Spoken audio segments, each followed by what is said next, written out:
रामाधिसेवितम् कपेत जम्बोफलचारुभक्ष्यम्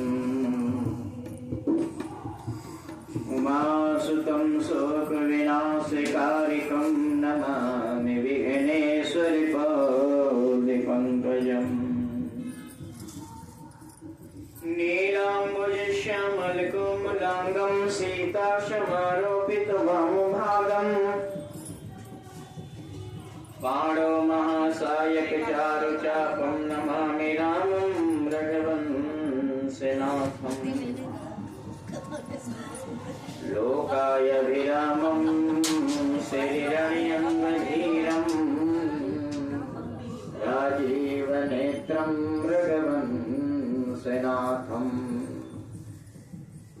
कारुण्यरूपं करुणाकरन्तं श्रीरामचन्द्रं शरणं प्रपद्ये श्रीरामचन्द्रं शरणं प्रपद्ये। श्रीगणेशाय नमः। श्रीमङ्गलमूर्तये श्रीलक्ष्मीनारायणाभ्यां नमः। गुरुर्ब्रह्मा गुरुर्विष्णु गुरुर्देवो महेश्वरा गुरुर्साक्षात् परब्रह्म तस्मै श्रीगुरवे नमः। गजाननं भूतगणाधिसेवितं कपितजम्बोफलचारुभक्षणम् उमासुतं शोकविनाशकारिकं नमामि विघ्नेश्वरपादपङ्कजम्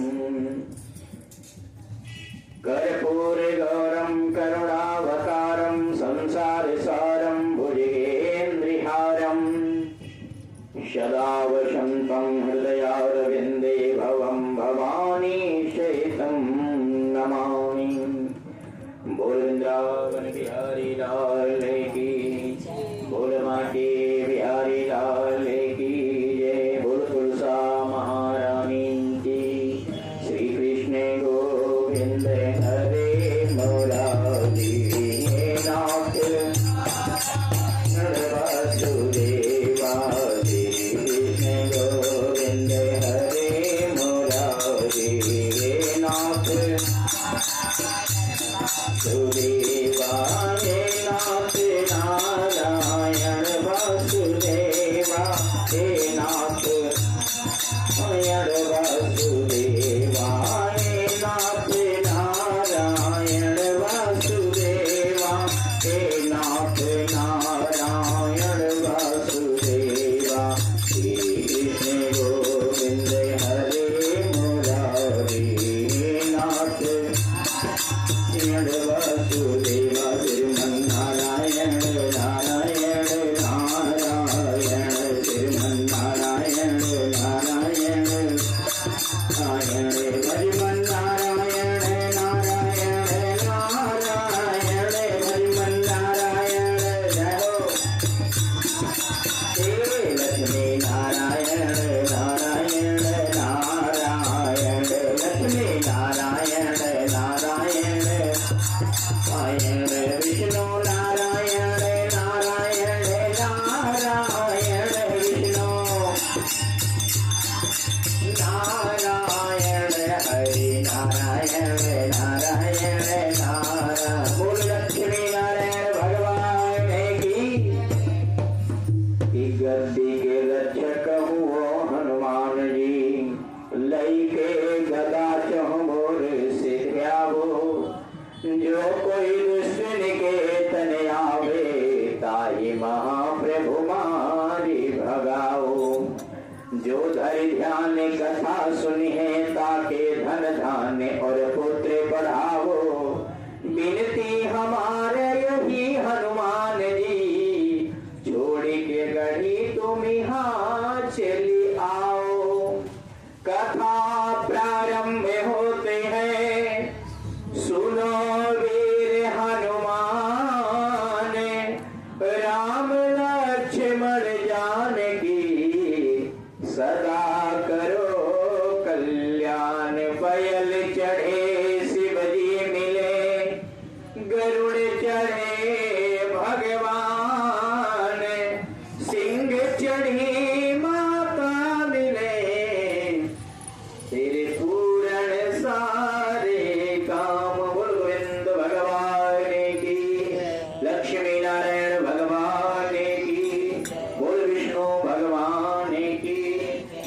प्रहलाद व्यास जी महाराज की, बोल सुखदेव भगवान की जय। कार्तिक मास की पावन पवित्र कथा में कल आप लोगों ने बड़ी सुंदर कथा श्रवण किया कि दैत्यों में और देवताओं में घना घोर युद्ध हुआ। दैत्य जीतने लगे, देवता हारने लगे। इस वजह से देवताओं की जो माता है, माता अदिति, इन्होंने भगवान की खूब तपस्या किया। राक्षसों के द्वारा, दैत्यों के द्वारा तपस्या भंग करने का पूरा प्रयास किया गया, लेकिन माता अदिति की तपस्या भंग नहीं हुई।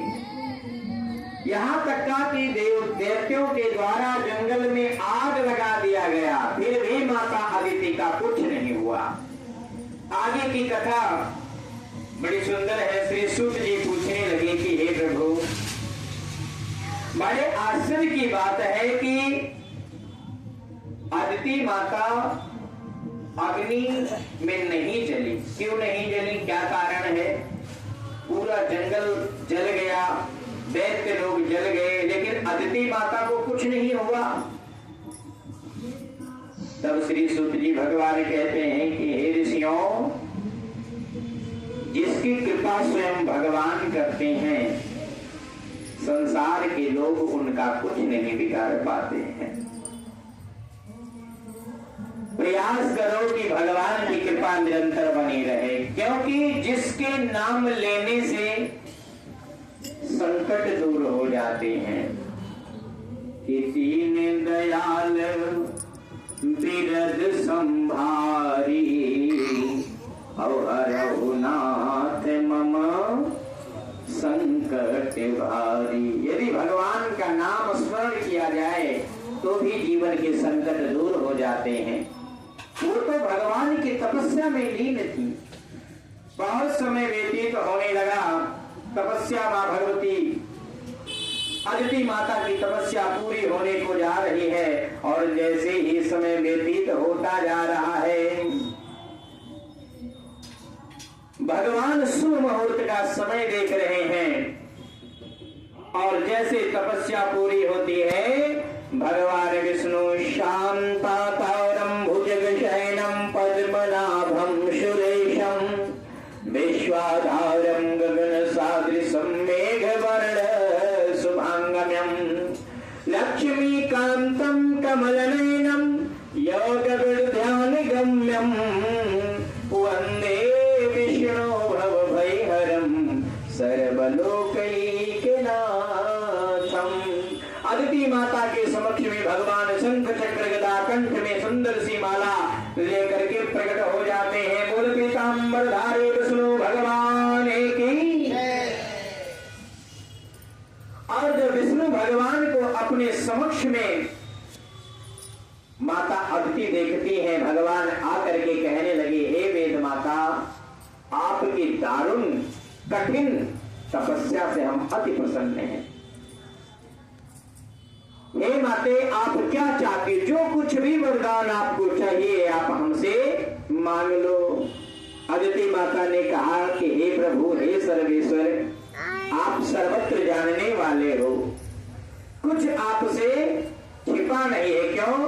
क्योंकि लिखा है कि बिन पग चलई सुनय बिन काना, और कर बिन करम करई विधि नाना। आप सर्वत्र हो, सब जानने वाले हो, आपसे क्या छुपा है? आपके एक भ्रिकुटी टेढ़ी कर देने से सूर्य चंद्रमा का उलट पलट हो जाता है। पृथ्वी, आकाश, अंबर सब आपका संरक्षित किया गया है। प्रभु, मेरी बड़ी इच्छा है कि हमारे पुत्रों का अटंकृत राज्य, जो उनका राज्य था, दैत्यों के द्वारा जो छीन लिया गया था, मेरी बड़ी इच्छा है कि आप हमारे पुत्रों का राजपाट वापस दिला दो। इस प्रकार के जब वचन को सुना, भगवान प्रसन्न हो गए। हे माता, मैं आपको वरदान देता हूं कि मैं दैत्यों के विनाश करने के लिए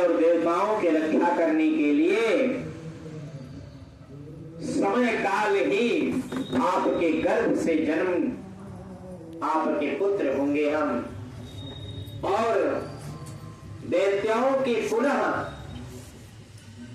विनाश किया जाएगा और देवताओं का राज पुनः वापस दिलाया जाएगा। माता जी घबरा गई कि जिसके एक एक रोम में पूरा ब्रह्मांड समाया हुआ है, भला उसको मैं गर्भ में कैसे धारण कर पाऊंगी। इस प्रकार से जब कहा प्रभु आपके एक एक रोम में पूरा ब्रह्मांड समाया है, मैं आपको अपने गर्भ में कैसे धारण कर पाऊंगी। भगवान कहते हैं कि माता, जो माता पिता की सेवा करते हैं, वेदों का अध्ययन करते हैं, स्वात्विक रहते हैं, भगवान की पूजा करते हैं, वो मुझे किसी भी रूप में पा सकते हैं। भक्ति करने वाले के लिए भगवान किसी भी रूप में प्रकट हो सकते हैं। इतना अनुशासन दे करके और भगवान को माता ने, भगवान जी ने माता जी को अपने कंठ की माला उतार करके दे दिया और विष्णु भगवान अंतर ध्यान हो गए। बोले विष्णु भगवान की। अदिति माता बड़ा प्रसन्न चित्त होकर के भगवान के द्वारा वरदान पा करके और जब पुनः अपने कुटिया में आती हैं, बड़े सुंदर भाव से अदिति माता ब्राह्मणों की सेवा, माता पिता की सेवा, अतिथि की सेवा बड़े ध्यान पूर्वक करने लगती हैं। क्योंकि शास्त्रों में बताया गया है कि यदि संस्कारी संतान चाहिए तो सदैव संस्कार ही करना पड़ेगा। इस प्रकार के वचन को सुन करके दक्ष की कन्या अर्थात देव माता अदिति भगवान को नमस्कार करके आती हैं। पुनः समय पाकर के भगवान पीतांबरधारी शंख चक्र गदा पद्म तथा कमंडल धारण किए हुए हजारों सूर्य के तेज के समान कमल नयन पीतांबरधारी मुनियों के द्वारा स्तुति किए गए दैत्यों के नाश करता भगवान भक्तों का कल्याण करने के लिए, देवताओं का कल्याण करने के लिए कश्यप ऋषि और अदिति माता के घर बामन भगवान का प्रादुर्भाव होता है। बोलो बामन भगवान की।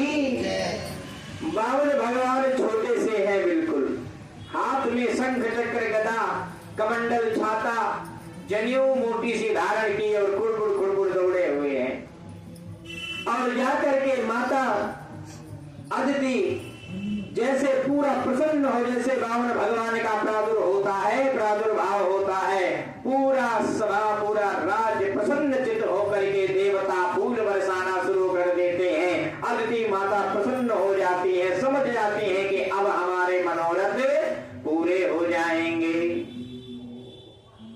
भगवान की भक्ति करने वाला, शांत चित्त से जीवन व्यतीत करने वाला,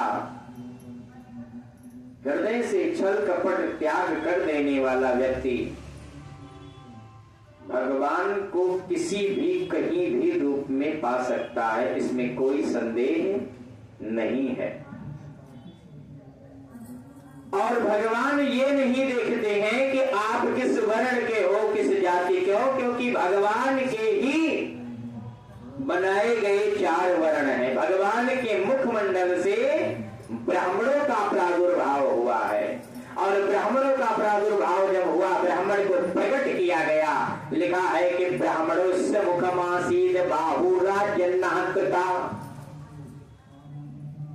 भगवान के मुख से ब्राह्मणों का जब प्रकट हुआ तो ब्राह्मण कहने लगे कि क्या किया जाए, क्या काम करें हम।